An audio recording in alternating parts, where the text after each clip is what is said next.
Welcome to another biblically based look into today's news from Christian Voice New Zealand. Now here's Mike Bain. Hi, I'm Mike Bain from Christian Voice New Zealand. You know, there's a worldwide trend happening now. I don't know if many people have noticed it or even care about it. I'm talking about the worldwide decline in numbers attending church services. But to be fair, COVID-19 lockdowns did nothing for anybody, especially church attendance. But scrolling through a Christian news website, I was disturbed by the number of stories, and there were many, reported about sexual abuse within some congregations. So could this be the reason why numbers are falling? People no longer find church as a safe place anymore. Look, I know what you're thinking. It's a megachurch. Well, yes, it is. But unfortunately, abuse and bullyish behaviour can be found in smaller churches as well. Abuse comes in many forms, and to some church leaders prefer to hide or ignore the problem. If that becomes the case, then God will not stand idly by and allow it to be kept concealed. God exposes wrongdoing.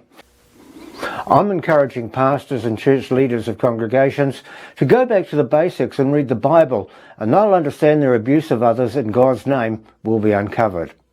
The Bible has many examples of wrongdoers hiding things. You know, there's the story of Achan in the book of Joshua 7, who took some of the spoils from Jericho and buried them in the ground under his tent.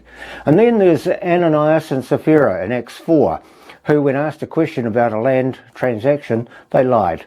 But I don't know if you've ever noticed that from the moment a misdemeanor has been exposed, the people involved grovel, and they're full of remorse once they've been exposed. Well, speaking of exposure, many in New Zealand were not surprised to hear of the abuses which are conducted in God's name at both Gloria Vale and Arise Church. Now, because Gloria Vale's missteps are before the courts, it's not prudent to discuss them. But the other megachurch which recently gained media attention is the Wellington-based Arise Church.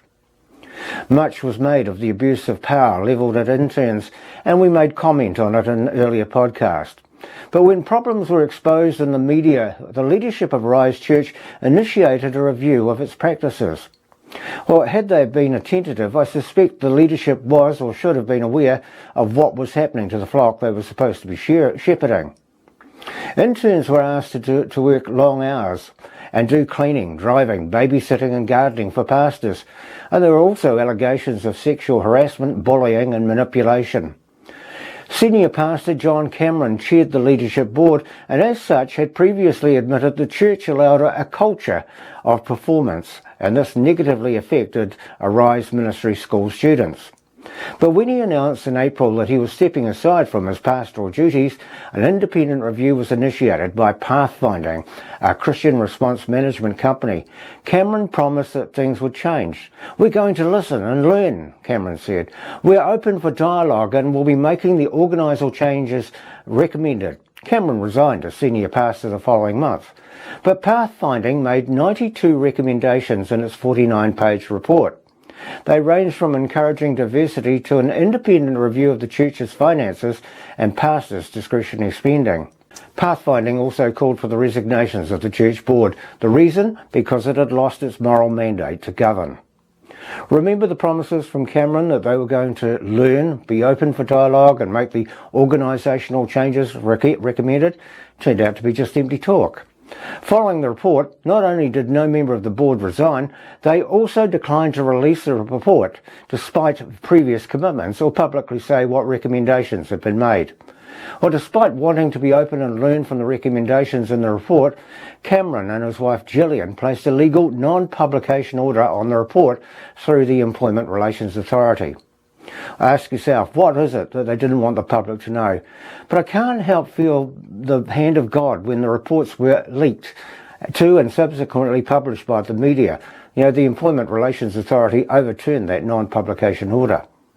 The actions, or is that the inaction of Arise Church, will have greater and a far more reaching impact on Christian organisations in this country, because now that the state is involved and has launched through the Charities Division of Internal Affairs an investigation into the practices of the megachurch.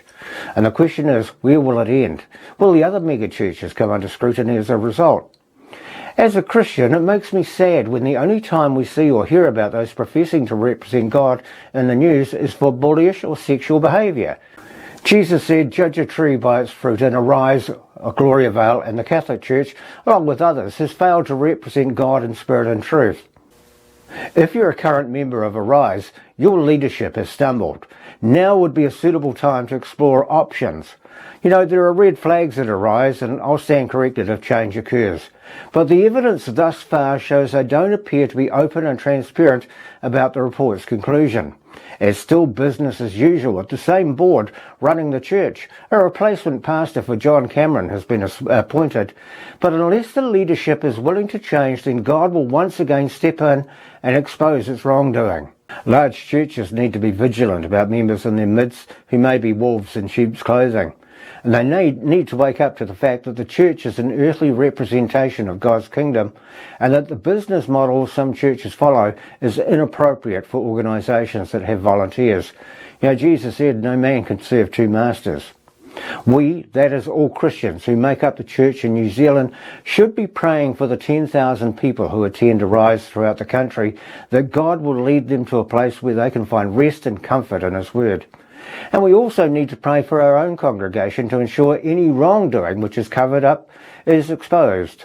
We need church to be a safe place and a refuge, and above all, where we can have an encounter with God by worshipping Him in spirit and truth. Thank you for watching. Help us to spread this message by sharing it within your own network. If you want to see more messages like this one, simply hit the subscribe button. For more information about our work, or if you're moved to donate the price of a cup of coffee, jump online to our website, christianvoicenewzealand.com.